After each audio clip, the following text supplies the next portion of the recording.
Assalamualaikum warahmatullahi wabarakatuh. Saudara-saudaraku sebangsa dan setanah air, dengan adanya kasus Al-Zaitun, pemerintah perlu melakukan beberapa langkah. Di antaranya adalah pengambil alihan aset Al-Zaitun, baik tanah maupun gedungnya, dan pengambil alihan lembaga pendidikannya yang dalam bentuk yayasan untuk dikelola oleh pemerintah dengan sistem pendidikan yang berstandar pemerintah pula.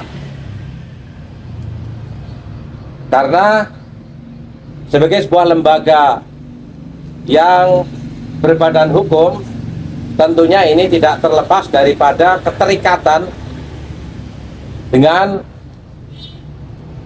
pemerintah yang sebenarnya itu adalah melaksanakan agenda nasional, dalam hal ini sistem pendidikan yang ditangani oleh orang per orang atau korporat, sehingga ketika dalam pelaksanaannya tidak sesuai dengan ideologi negara atau sistem pendidikan negara, pemerintah seharusnya bisa mengambil alih hal tersebut, karena kewenangan penyelenggaraannya juga pemerintah yang memberikan, dan pemerintah juga berhak mengatur, berhak mengawasi, dan berhak memberikan sanksi dalam tanda petik pengambil alihan aset baik secara material maupun non material.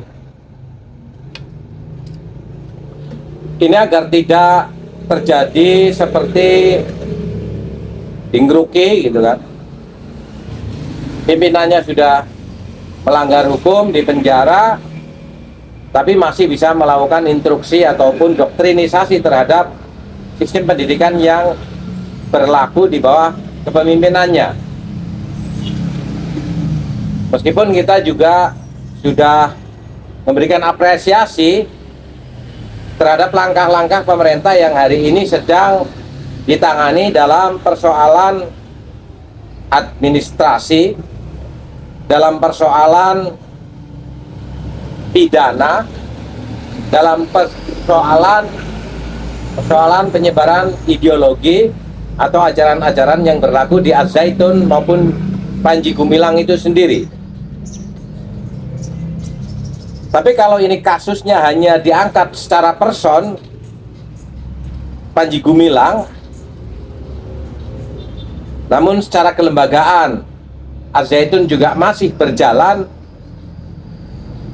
kayaknya kurang efektif dalam proses kehidupan kita bernegara di bawah naungan NKRI. Negara sebagai sebuah institusi yang memiliki mandat atas nama rakyat juga harusnya bisa melakukan pengambil alihan terhadap sebuah lembaga di bawahnya, meskipun itu swasta, tapi legalitas itu kan dari negara pula. Maka negara berhak bukan saja membatalkan atas legalitas itu, tapi berhak pula untuk mengambil alih, sehingga ke depan ini tidak menjadi presiden buruk. Orang mengatasnamakan demokrasi, orang mengatasnamakan kebebasan berpikir dan berekspresi tanpa batasan koridor-koridor aturan, tanpa batasan-batasan koridor keilmuan yang tidak terkontrol oleh negara sebagai bagian daripada perlindungan terhadap masyarakat, baik itu bersifat ideologi maupun dalam sifat-sifat kegiatan-kegiatan lainnya.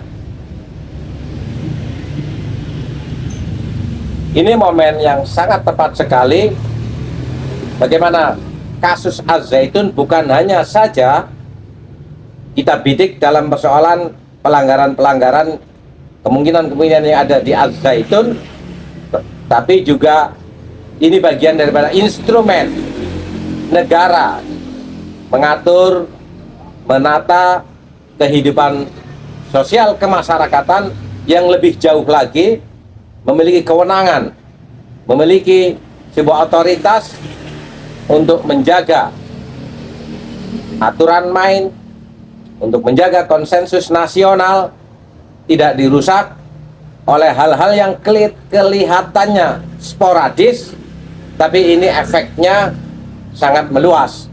Apalagi di era dunia digital ini, orang bisa mengakses atau orang bisa terpengaruh dari sebuah kegiatan di satu tempat bisa menjadi acuan di tempat lain ketika negara tidak hadir untuk ikut mengawasi jalannya kehidupan kita dalam bermasyarakat dan bernegara. Inilah sekelumit secara umum bahasan kita kali ini. Sekali lagi, negara harus hadir dengan kekuatannya untuk menselaraskan antara dinamika yang berkembang dalam kehidupan masyarakat dengan kepentingan-kepentingan nasional yang lebih besar lagi. Bersiaplah. Walafu minkum. Wassalamualaikum warahmatullahi wabarakatuh.